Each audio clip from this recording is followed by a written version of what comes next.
Hello বন্ধুরা, কেমন আছেন? আশা করি সবাই ভালো আছেন আল্লাহর রহমতে। সো আজকে এখন এই যে দেখতে পাচ্ছেন, আসলে এটা বাংলাদেশ জার্মান টেকনিক্যাল ট্রেনিং সেন্টারের ট্রেনিং চলতেছে। আসলে ড্রাইভিং সেক্টরে যারা ট্রেনিং করে, তো এইখানে দেখেন অনেকগুলো গাড়ি বের করছে। আসলে কত সুন্দর সুন্দর গাড়ি এদের, আহ, অনেক দামি গাড়ি এগুলা। সো আসলে সবাই প্র্যাকটিস করতেছে, অনেকগুলো স্টুডেন্ট এখানে, অনেক স্টুডেন্ট এখানে অ্যাপ্লাই করে এবং এই ট্রেনিংটা করে করে বিভিন্ন জায়গায় কাজ করে, কেউ করে না, বেশিরভাগ আসলে স্টুডেন্টরাই এগুলা করে পরবর্তীতে বাইরে যাওয়ার জন্য বা যে কোনো কাজে এগুলো করে রাখে। তো এটা দেখতে পাচ্ছেন আসলে যে এখানে এল পার্কিং ট্রেনিং চলতেছে।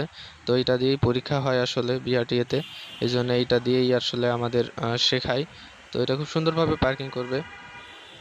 তো আর এখানে যারা আছে সবাই আসলে আহ, চেষ্টা করে ভালোভাবে শেখার জন্য, এবং যারা ট্রেনার শিক্ষক আছেন ওনারাও খুব ভালোভাবে শেখানোর চেষ্টা করেন। সবাই আসলে অনেক আন্তরিক। তো এই যে দেখতে পাচ্ছেন কিভাবে কত সুন্দরভাবে আসলে এটা পার্কিং করতেছে। সো এটা এখানে আসলে তাদের নিজস্ব একটা ইয়ে আছে, টি শার্ট আছে, ওইটা নিতে হয়। তো এখানে একজনের পর একজন আসলে সিরিয়াল করে এইভাবে গাড়িতে উঠে এবং এক একজন চালানোর চেষ্টা করে।